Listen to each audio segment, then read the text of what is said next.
Hola, hola, Dios les bendiga, bienvenidos a este su canal 0512 Aprendamos Biblia.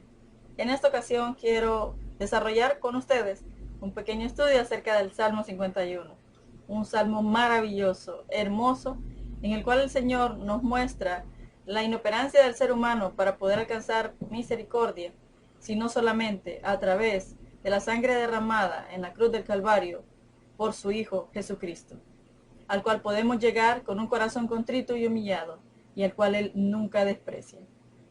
Si quiere aprender conmigo acerca de cómo llegar al corazón de Dios a través de este salmo, quédese en este video para poder aprender mucho más de cómo tocar el corazón de Dios cuando nosotros aún le hemos fallado.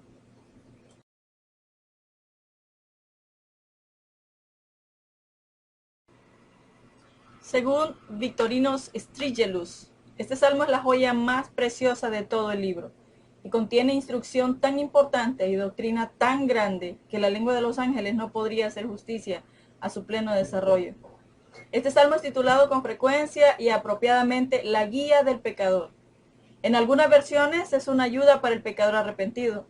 Atanasio recomienda a algunos cristianos a quienes está escribiendo que lo repitan cuando se despierten por la noche. Todas las iglesias evangélicas están familiarizadas con él. Lutero dice: no hay otro salmo que sea cantado u orado con mayor frecuencia en la iglesia. Este es el primer salmo en que tenemos la palabra espíritu usada en su aplicación al Espíritu Santo, según William Plume. Este es el más conmovedor de todos los salmos. Estoy segura que es uno de los que me son más aplicables. Parece haber sido la efusión de un alma dolorida por el sentimiento de una transgresión seria y reciente. Dios mío, tanto si es reciente como si no lo es, hazme sentir la enormidad de mis múltiples ofensas y no recuerdes contra mí los pecados de mi juventud. En el versículo 1 dice: ten piedad de mí, oh Dios. David apela al instante a la misericordia de Dios, antes incluso de mencionar su pecado. La vista de la misericordia es buena para los ojos que duelen del llanto penitencial. El perdón del pecado siempre debe ser un acto de pura misericordia, y por tanto es a este atributo que ha de dirigirse el pecador despertado. La verdad que cuando le hemos fallado al Señor, el corazón del pecador debe tener una contrición, una humillación y un arrepentimiento que duela hasta lo más profundo del corazón.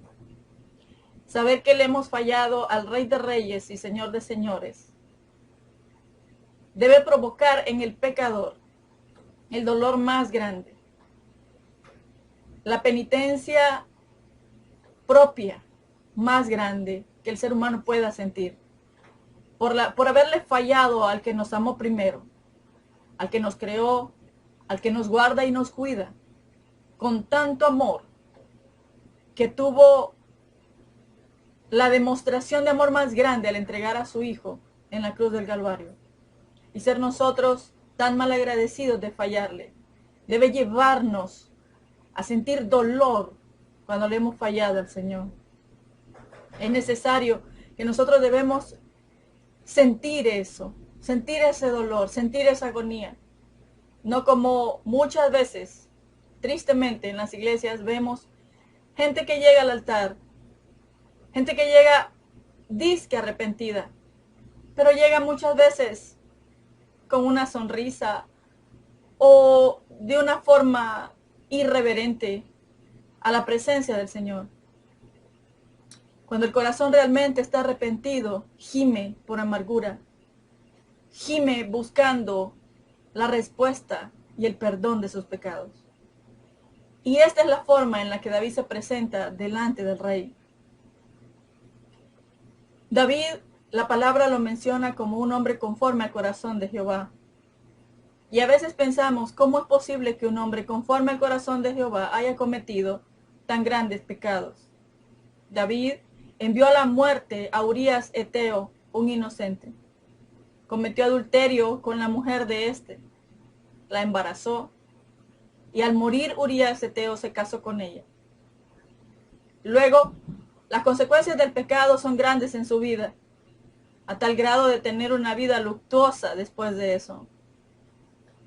porque las consecuencias del pecado debemos sufrirlas, aunque recibamos el perdón por ellas. Las consecuencias siempre están presentes en la vida cuando hemos pecado.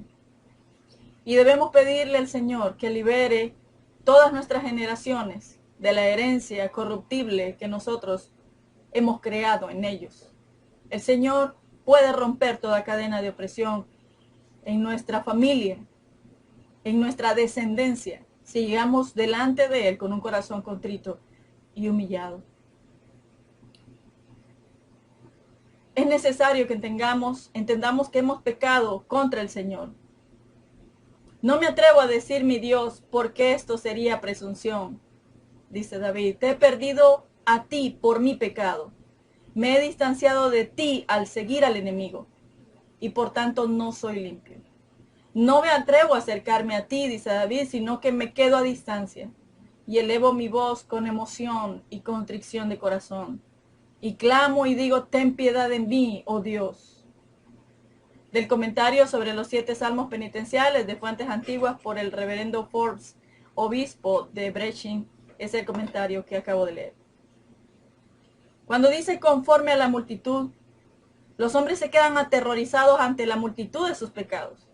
Pero aquí hay consuelo. Nuestro Dios tiene multitud de misericordias también. Si nuestros pecados fueran en número como los cabellos de nuestra cabeza, las misericordias de Dios son como las estrellas de los cielos. Y como Él es un Dios infinito, sus misericordias también son infinitas. Sí, muchas más que nuestros pecados, como Él mismo está por encima de todos nosotros, pobres pecadores. Y esto, mi querido hermano y amigo, no es licencia para pecar. No es que porque las misericordias del Señor son infinitas, más grandes que nuestros pecados, tenemos licencia para pecar libremente. De ninguna manera. Nuestro corazón debe arrepentirse por el pecado que cometemos, y eso debe provocar en nosotros apartarnos del mismo. Si no, no es arrepentimiento verdadero. Si no, solamente es remordimiento. Si no, solamente es reconocer que pecamos, pero al igual querer seguir dándole gusto a la carne, al enemigo y al mundo. Es necesario que cuando de verdad sentimos contristamiento en nuestro corazón y arrepentimiento, haya un cambio de vida, un cambio de propósito, un cambio de conducta. Apartarnos del pecado, como cuando Jesús perdonaba, cuando estuvo en la tierra, decía, tu fe te ha salvado, ve en paz y no peques más. La respuesta y el fruto que nosotros debemos mostrar cuando nos arrepentimos, no solamente es contristación de espíritu, humillación y arrepentimiento, sino un cambio de vida. Un cambio que es notorio, que es claro, no solo para nosotros, sino para también los que nos rodean.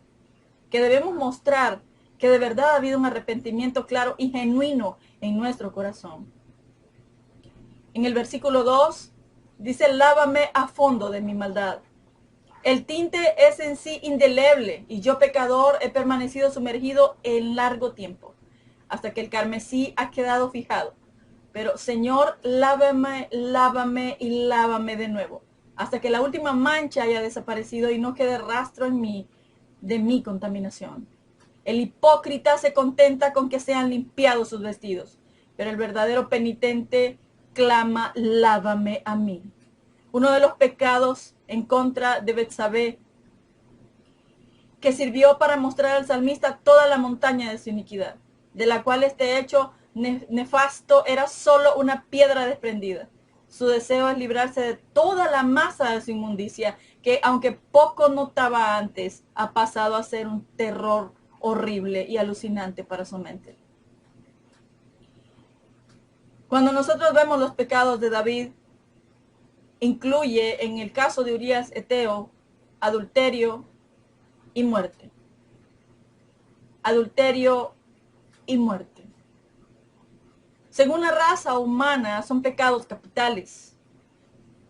Aunque delante del Señor todos los pecados son iguales. Ninguno es más grande que otro. El que miente es igual al que mata. El que adultera es igual al que mata. Porque en el fondo, el corazón del hombre está lleno de pecado. Y si fallamos a uno de los mandamientos fallamos a todos. No nos engañemos. Aquel que habla mal en contra de su hermano es similar al que muere, al que mata, al que da muerte, al que envía a matar. Es igual. Delante del Señor son iguales. Delante del Señor no hay excusa. Pero el tamaño, según la humanidad de David, de sus pecados, lo lleva a este estado de humillación y arrepentimiento. Muchas veces nos hacemos limpios según nuestra propia medida.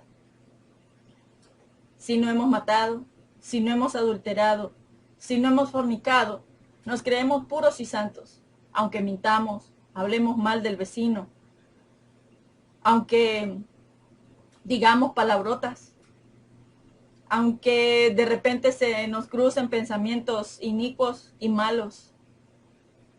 Como no estamos adulterando, como no estamos fornicando, como no estamos matando a nadie, entonces somos puros y santos.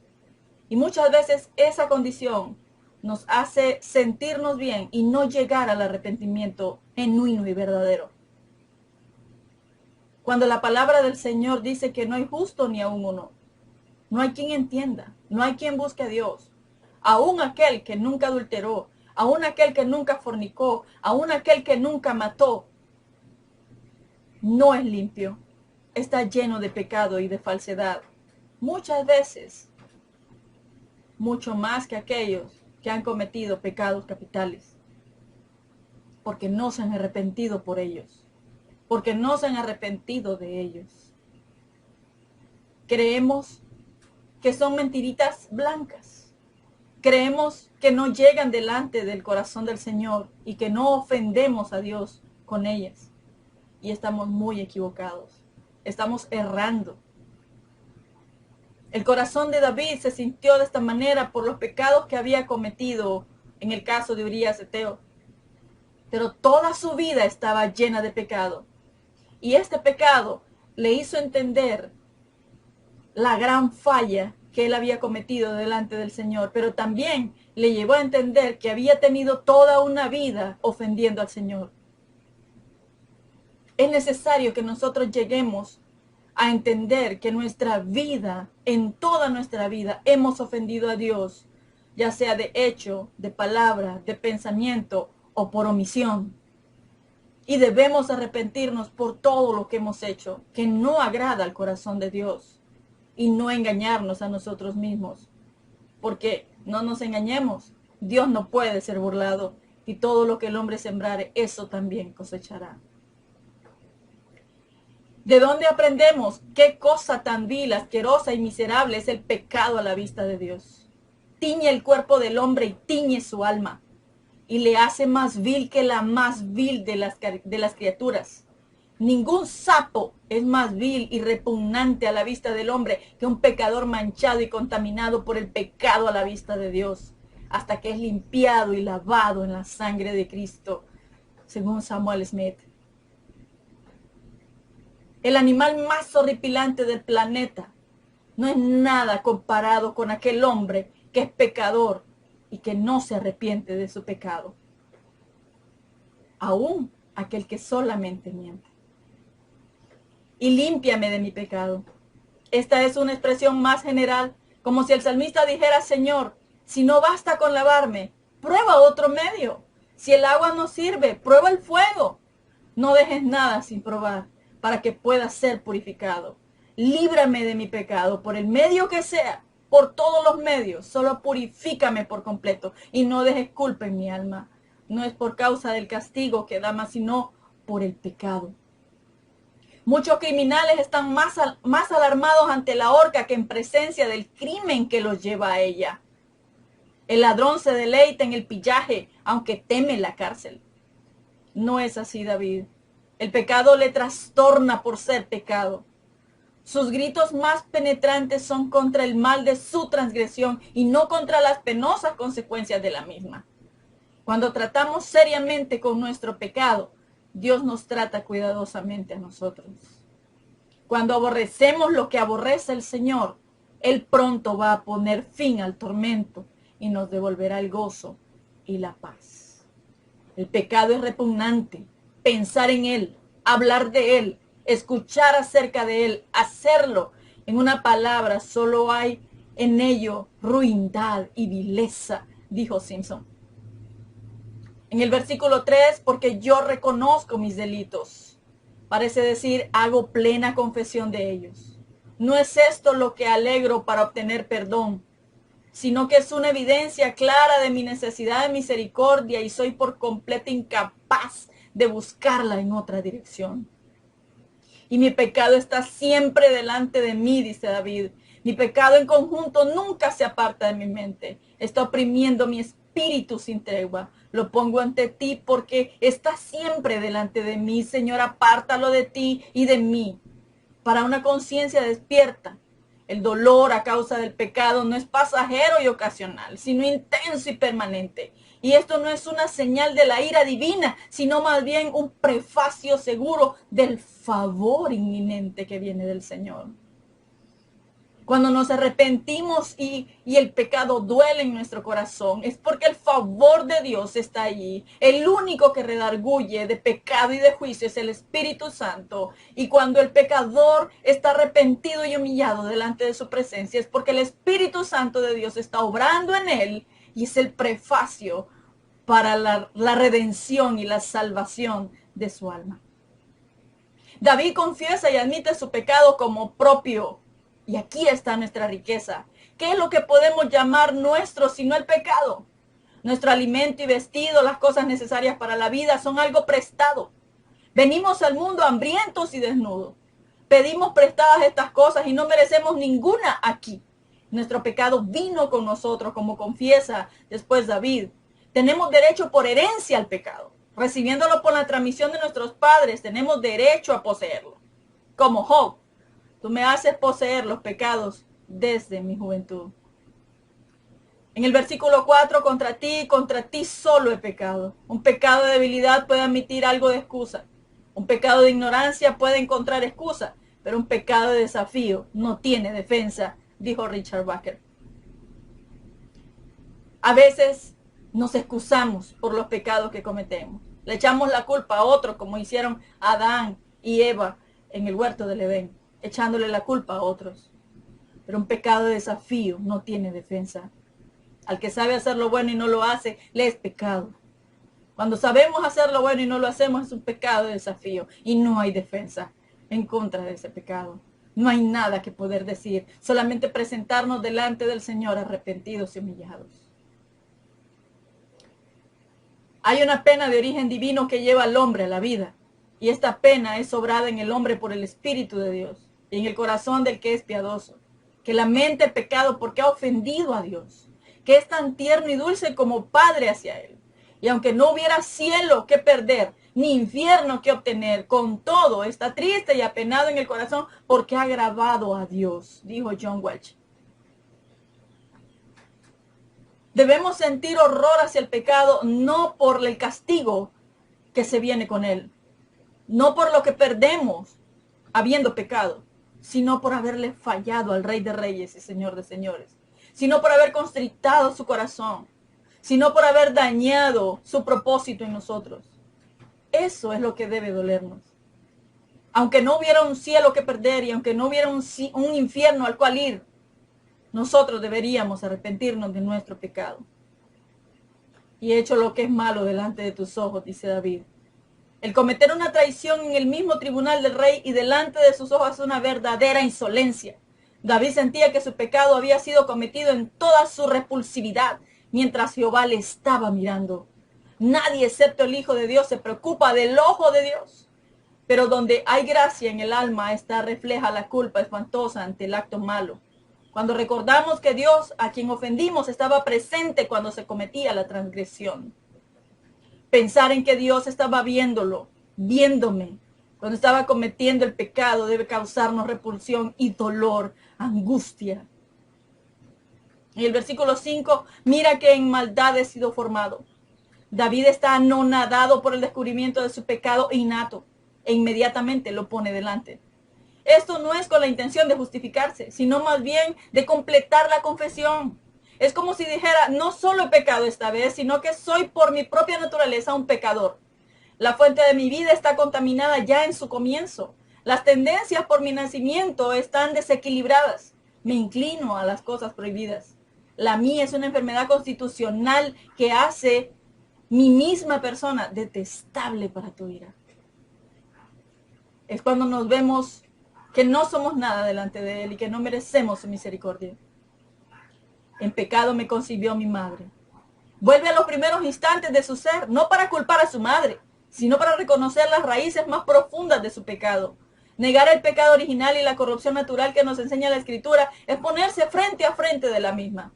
Sin duda, a los hombres que se revuelven contra esta doctrina es necesario que les enseñe el Espíritu Santo cuáles son los primeros principios de la fe. El pecado va con nosotros, es una herencia de nuestros primeros padres. Pero eso no es excusa para pecar, pero sí para humillarnos delante del Señor.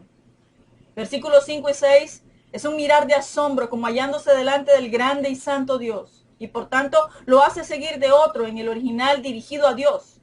Mira, tú amas la verdad en lo íntimo. Y es como si dijera en ambos, oh, ¿hasta qué punto estoy abrumado cuando me miro por un lado a mí mismo y veo lo infinitamente corrupto que soy en la misma constitución de mi naturaleza? Y por otro, contemplo y considero qué Dios tan infinitamente santo eres tú en tu naturaleza y ser, y qué santidad es la que requieres. Estoy del todo abrumado al darme cuenta de las dos cosas y no puedo mirar más, ni aún a ti, oh santo Dios, dijo Thomas Goodwin. Entender lo grande y lo maravilloso que es nuestro Señor y lo pútrido que somos nosotros. Versículo 6. Tú amas la verdad en lo íntimo. Dios exige realidad, sinceridad, verdadera santidad, fidelidad del corazón. No tiene interés en la pureza pretendida. Mira la mente, el corazón y el alma. Él no mira lo que miramos nosotros, lo de afuera. Él mira la mente, el corazón y el alma. El Santo de Israel siempre ha estimado a los hombres en su naturaleza interior y no en lo que profesan exteriormente. Para él lo interior es tan visible como lo exterior y juzga rectamente que el carácter esencial de una acción se halla en el motivo del que la ejecuta. Versículo 7, purifícame con hisopo. Dame la realidad simbolizada por las ceremonias legales. Este pasaje debe ser leído como la voz de la fe, así como una oración, y dice, límpiame con hisopo y seré limpio. Sucio como estoy, hay tal poder en la propiciación divina que mi pecado desaparecerá y quedaré más blanco que la nieve. Nadie sino tú puede emblanquecerme, pero tú puedas en tu gracia rehacer la naturaleza y ponerla en su estado más puro. La nieve pronto recoge humo y polvo, se derrite y desaparece. Tú puedes darme una pureza permanente. La nieve blanca por debajo, así como en la superficie. Tú puedes obrar con una pureza semejante en mí y hacerme tan limpio que solo con una hipérbole más blanca se puede expresar mi condición inmaculada. Señor, hazlo. Mi fe cree que lo harás y sabe bien que puedes hacerlo. Las Escrituras contienen pocos versículos en que se exprese una tan plena como esta, una fe tan plena como esta, considerando la naturaleza del pecado y el profundo sentido que tiene el salmista del mismo. Es una fe gloriosa la que puede ver en la sangre un mérito más que suficiente para purificarla enteramente. Pero ¿cómo es posible esto? Todos los tintes de la tierra no pueden teñir el rojo y volverlo blanco. ¿Cómo es posible, pues, que mis pecados, que son rojos como el carmesí, puedan ser hechos más blancos que la nieve? Realmente esta retrogradación no es obra del arte humano. Tiene que ser obra de aquel que hizo retroceder 10 grados el sol en el reloj de Acaz. Porque Dios tiene un salitre de gracia capaz no solo de desvirtuar el rojo de los pecados carmesí, sino la negrura de los pecados mortales y dejar el alma blanca y pura. ¿Qué es lo que el Señor no puede hacer? ¿Qué es lo que Dios no es capaz de hacer? Claro que puede limpiarnos si nosotros estamos dispuestos a recibir ese perdón.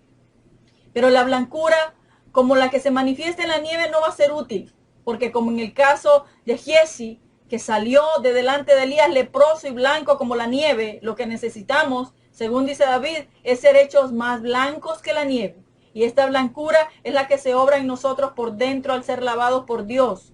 Porque no hay nieve que sea tan blanca a los ojos de los hombres como la del alma limpiada del pecado a los ojos de Dios, dijo Richard Baker. En el versículo 8, hazme oír gozo y alegría. Así como el cristiano puede ser el hombre más apenado del mundo, así también no hay otro más gozoso que él. Porque la causa de su gozo es la mayor.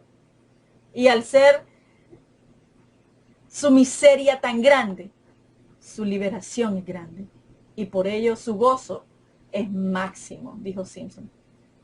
Y se recrearán los huesos que has abatido.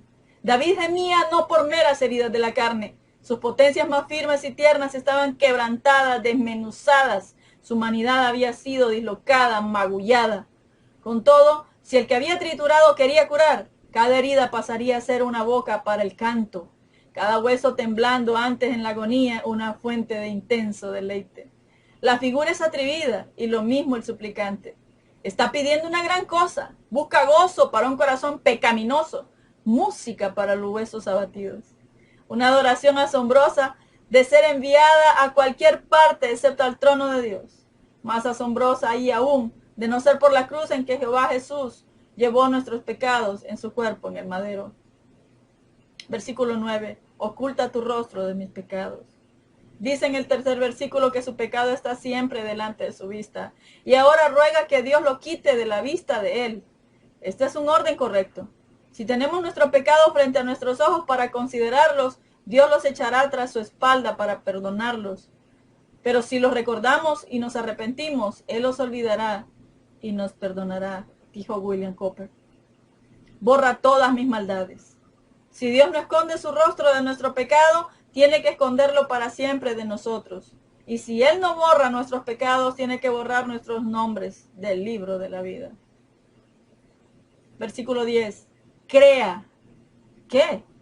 De tal forma nos ha destruido el pecado que el Creador tiene que ser invocado de nuevo. ¿Qué ruina ha obrado el mal entre la humanidad? Crea en mí. Yo en mi fábrica externa existo todavía, pero estoy vacío, desierto por dentro. Ven pues, y que tu poder sea visto en una nueva creación dentro de mí, yo caído. Tú hiciste a un hombre en el mundo al principio, Señor. Haz un nuevo hombre, una nueva mujer en mí. El versículo 10 debería ser la oración de todo cristiano. Crea en mí, oh Dios, un corazón limpio y renueva un espíritu recto dentro de mí. Un corazón limpio, en el versículo 7 ha pedido ser limpiado. Ahora busca un corazón apropiado a este estado de limpieza. Pero no dice limpia mi viejo corazón. Tiene demasiada experiencia en la inutilidad de la vieja naturaleza. Quiere el viejo hombre enterrado como algo muerto y que una nueva creación ocupe su lugar. Nadie sino Dios puede crear, sea un nuevo corazón o una nueva tierra. El Señor puede hacer un nuevo corazón en nosotros. Por eso le dice David, crea en mí un corazón limpio. Crea, no dice limpia. Dice, crea en mí un corazón limpio. Versículo 11, no me eches de delante de ti. No me eches como inútil. No me expulses como a Caín. De tu presencia, de tu rostro y de tu favor. Permíteme estar sentado entre los que participan de tu amor, aunque sea atendiendo la puerta. Merezco que se me niegue para siempre la entrada en tus atrios. Pero, oh buen Señor, permíteme este privilegio todavía, que es tan caro para mí como la vida. Versículo 12. Devuélveme el gozo de tu salvación. Nadie sino Dios puede devolver este gozo. Él puede hacerlo. Nosotros podemos pedirle. Lo hará para su propia gloria y nuestro beneficio. Este gozo no viene al principio, pero sigue al perdón y la purificación. En este orden es seguro, en otro es vana presunción y delirio insano. Es un gran consuelo para el hombre que ha perdido su recibo por una deuda pagada al recordar que la persona con quien trata es buena y justa, aunque él no pueda hallar de momento la prueba del pago. El Dios con quien tratas es un Dios de gracia. Lo que has perdido, Él puede restaurarlo, dijo William Purna. ¿Cómo puede restaurar Dios lo que no quitó? Porque ¿Puedo yo acusar a Dios de haberme quitado el gozo de su salvación? Oh Dios de gracia, no te acuso de habérmelo quitado, sino que yo lo he perdido, dijo Richard Baker. Renuevo un espíritu recto dentro de mí. Me siento tentado a pensar que ahora soy un cristiano firme y que he vencido este deseo y el otro, siempre y cuando estoy en el hábito de la gracia opuesta, de modo que no hay temor. Puedo aventurarme muy cerca de la tentación, más cerca de los demás. Esto es una mentira de Satanás. Podría lo mismo pensar que la pólvora con el hábito adquiere el poder de resistir el fuego, de modo que no la afectará la chispa. Cuando la pólvora está mojada resiste la chispa, pero cuando está seca está a punto de explotar al primer contacto. En tanto que el Espíritu reside en mi corazón, me amortigua para el pecado, de modo que si legalmente tengo que pasar por la tentación, puedo contar que Dios me llevará al otro lado incólume. Pero cuando el Espíritu me deja, soy como la pólvora seca. Oh, dame un sentimiento bien claro de esto, dijo Murray McKinney. Una madre amante escoge el lugar apropiado y el momento oportuno para permitir que su hijo se caiga. El niño está aprendiendo a andar y se excede en su confianza, por lo que si se pone en un lugar peligroso, poseído de toda su confianza, puede causarse grave daño al caer. Así que le permite que caiga en un lugar de una forma en que no pueda causarse mucho daño. Un daño saludable, pero no peligroso. Ahora ha perdido su confianza y se agarra con más asiduidad al brazo fuerte de su madre, que le sostiene en todos sus pasos. Así David, este niño del gran Dios, ha caído. Es una caída grave y sus huesos están fracturados, pero ha sido con todo una lección provechosa para él. Ya no tiene confianza en sí mismo. Su confianza no está ahora en el brazo de carne. Renueva un espíritu recto dentro de mí.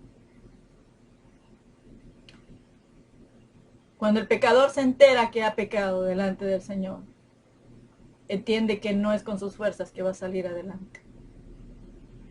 Entiende que solamente con los ojos puestos en Jesús es que él va a salir.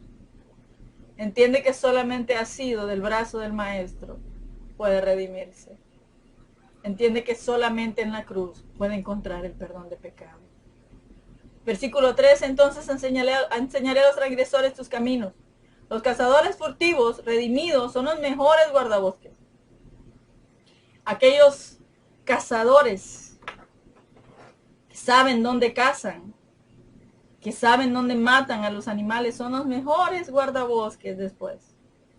El haber sido perdonado les será útil, porque ha sido enseñado en la escuela de la experiencia, y su manera va a ser convincente, porque hablará con simpatía, como uno que siente lo que declara. La audiencia que el salmista escogería es digna de ser notada. Instruirá a los transgresores como él mismo. Los demás pueden despreciarlo, pero un compañero de fatigas crea un lazo de simpatía. Si es indigno de edificar a los santos, se arrastrará con los pecadores y les hablará humildemente del amor divino. Nadie más puede hablar de cáncer que aquel que lo ha sufrido. Nadie más puede hablar de un parto maltratado que aquella que lo ha sufrido. Aquel pecador que ha entendido que su pecado lo aleja de Dios puede llevar el testimonio a aquellos que aún están perdidos, con más valor y con más veracidad. Versículo 14, líbrame de la sangre derramada. Él había sido causa de la muerte de Urías el Eteo, un súbdito suyo fiel y leal, y ahora confiesa el hecho. Además, su pecado de adulterio era una ofensa capital, y él admite que es digno de muerte. Los penitentes sinceros no procuran hacer frases elegantes para confesar sus pecados, sino que van al grano y llaman al pan pan y al vino vino, y se los sacan del pecho.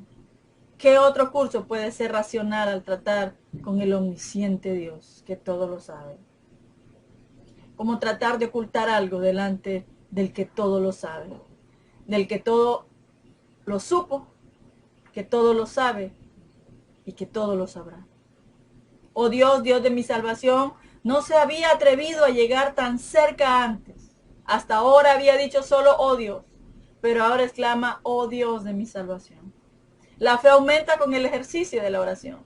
Confiesa su pecado de modo más claro en este versículo que antes, y con todo trata con Dios con más confianza.